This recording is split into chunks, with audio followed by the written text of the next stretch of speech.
సుందరకాండ 1వ సర్గ. జై హనుమాన్. ఈ విధంగా యోచించి ఆ రాక్షస నీడను పట్టి హనుమంతుని తన వైపుకు ఈడ్వసాగింది. అలా తన నీడను పట్టి లాగుతుండగా హనుమంతుడు ఇలా తలిచాడు. సముద్ర మధ్యంలో వీచిన ఎదురుగాలికి ఓడ నిరోధించబడినట్లు నన్నెవరో బలవంతంగా ఈడ్చివేస్తున్నారు. జై హనుమాన్. జై హనుమాన్. సుందరకాండ 1వ సర్గ. సముద్ర మధ్యంలో వీచిన ఎదురుగాలికి ఓడ నిరోధించినట్లు నన్నెవరో బలవంతంగా ఈడ్చివేస్తున్నారు. తరువాత హనుమంతుడు పైకి క్రిందికి పక్కకు తన దృష్టిని సారించి లవణ సముద్రంలోకి పైకి లేచిన ఒక పెద్ద జంతువును చూశాడు. వికృతమైన ముఖం గల ఆ జంతువును చూసి హనుమంతుడు ఇలా అనుకున్నాడు: సముద్రంలో ఒక మహాజంతువు ఉందని, నీడను పట్టి లాగే మహాబలం గలదని సుగ్రీవుడు చెప్పిన ఆ జంతువు ఇదే, సందేహం లేదు అనుకున్నాడు.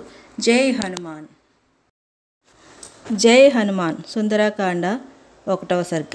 మహాబుద్ధిశాలి అయిన హనుమంతుడు తన నీడను పట్టి లాగివేస్తున్న ఆ జంతువు సంహికయే అని గ్రహించి వర్షాకాల మేఘంలా తన దేహాన్ని విస్తృంభించాడు. హనుమంతుని శరీరం ఆ రీతిలో పెరగడం చూసి ఆ సింహిక పాతాళ బిలం లాంటి తన నోటిని తెరిచింది. జై హనుమాన్. జై హనుమాన్.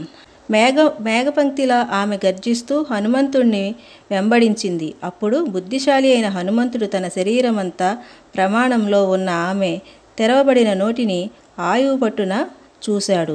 వజ్రదేహుడు మహాబలశాలి అయిన హనుమంతుడు తన దేహాన్ని అత్యంత చిన్నదిగా చేసి తెరచి ఉన్న ఆమె నోటిలో ప్రవేశించాడు. జై హనుమాన్.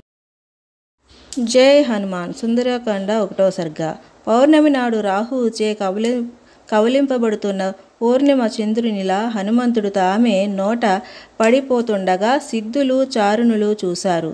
తదనంతరం హనుమంతుడు తన వాడి గోళ్లతో ఆమె ఆయువు పట్లను చీల్చి ఆమె నోరు మూతపడేలా లోపలే మనోవేగంతో పైకి ఎగిరి వచ్చాడు. జై హనుమాన్.